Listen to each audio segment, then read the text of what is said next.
अयोध्या में भव्य राम मंदिर निर्माण को लेकर भवन निर्माण समिति की बैठक के दूसरे दिन अध्यक्ष नृपेंद्र मिश्रा ने निर्माण कार्यों की प्रगति की जानकारी दी। सर्किट हाउस में मीडिया से बातचीत के दौरान उन्होंने कहा कि भगवान राम का भव्य मंदिर बनना करोड़ों श्रद्धालुओं के सपने का साकार होना है। उन्होंने इस देश के लिए ऐतिहासिक उपलब्धि बताया। नृपेंद्र मिश्रा ने स्पष्ट किया कि राम मंदिर निर्माण में केंद्र या राज्य सरकार के धन का इस्तेमाल नहीं हुआ है। मंदिर का निर्माण श्री राम जन्मभूमि तीर्थ क्षेत्र ट्रस्ट द्वारा एकत्र किए गए धन से कराया गया है। उन्होंने बताया कि मंदिर परिसर में करीब 70 निर्माण कार्य निर्धारित किए गए थे। इनमें से लगभग 60 कार्य पूरे हो चुके हैं और उन्हें ट्रस्ट को सौंप दिया गया है। अब इन भवनों और सुविधाओं के रखरखाव की जिम्मेदारी ट्रस्ट की होगी। बारिश के दौरान मंदिर परिसर में जल भराव की समस्या को लेकर भी बैठक में चर्चा हुई। मंडलायुक्त और नगर आयुक्त के साथ जल निकासी और सीवेज व्यवस्था को लेकर बातचीत हुई है।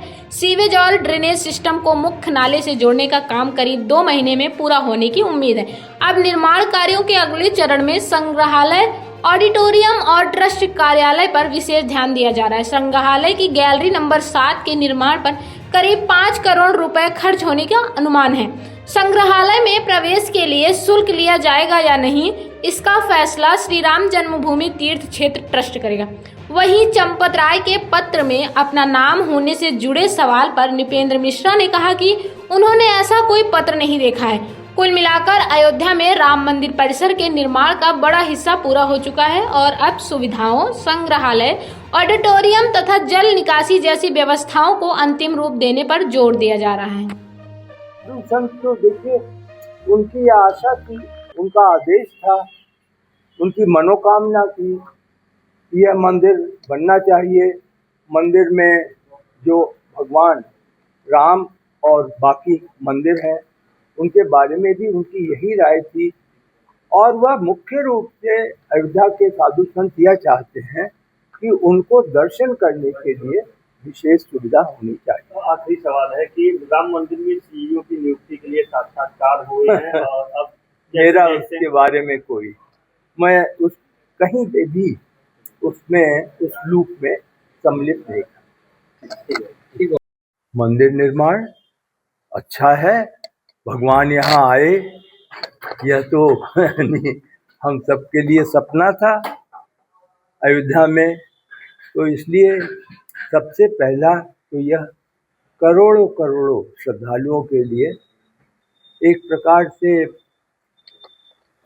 मैं कैसे बताऊं, वो केवल व्यक्तिगत आप भी अनुभव कर रहे हैं, हम भी अनुभव कर रहे हैं कि जनरेशन जो थी, जो बीत गई और जो आज हैं, जिन्होंने कभी आशा नहीं की थी कि भगवान यहाँ पर पुनः आएंगे, अपने मंदिर में उनको स्थान मिलेगा, तो इसकी पूर्ति हो गई। तो एक सपना साकार हो गया। सपना को साकार करने में निश्चित रूप से ट्रस्ट का ही योगदान है, क्योंकि ट्रस्ट के अनेक सदस्य आंदोलन में भी थे और उसके बाद जब ट्रस्ट गठित किया गया सुप्रीम कोर्ट के निर्णय से, तो आप जानते हैं कि किस प्रकार धन एकत्रित किया गया जिससे कि निर्माण यह हो सका।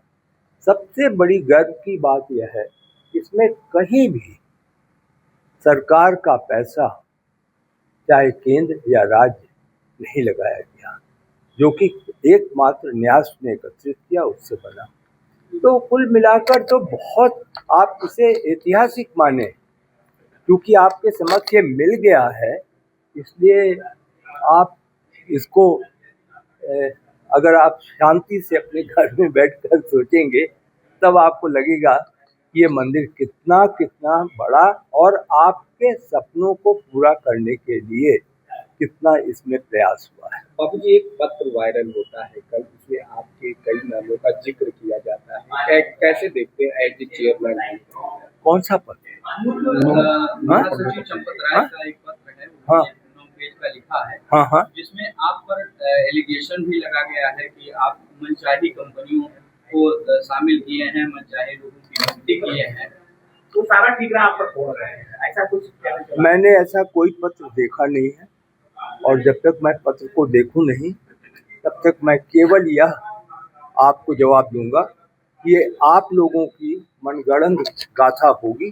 शायद इस प्रकार का कोई पत्र और कोई इस प्रकार की आलोचना 9 पन्ने का भी होगा तो उसमें उन्होंने इस प्रकार की कोई आलोचना नहीं की होगी। और ये केवल आप लोग जो हैं वो मनगढ़ंत चाहते हैं कि हर जगह पे आप विवाद पैदा करना चाहते हैं।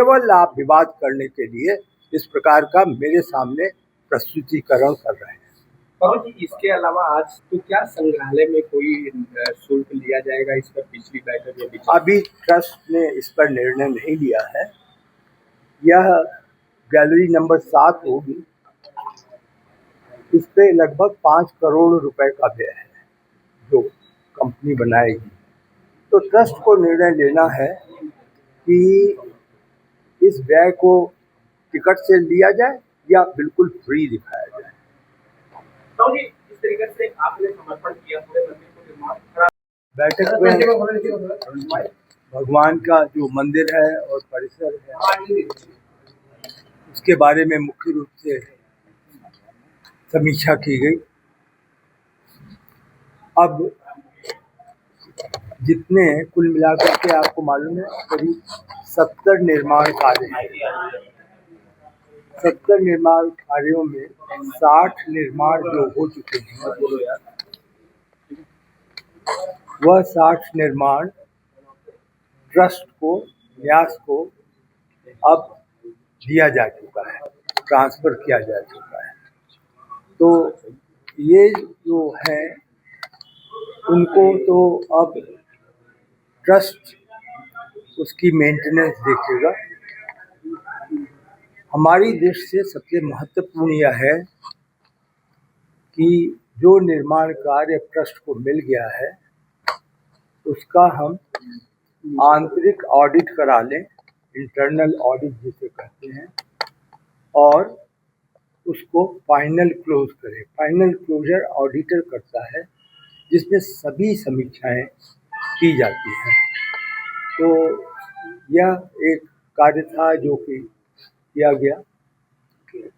कल आयुक्त से और नगर आयुक्त विकास के जो हैं दोनों अधिकारी, उनसे भी चर्चा हुई,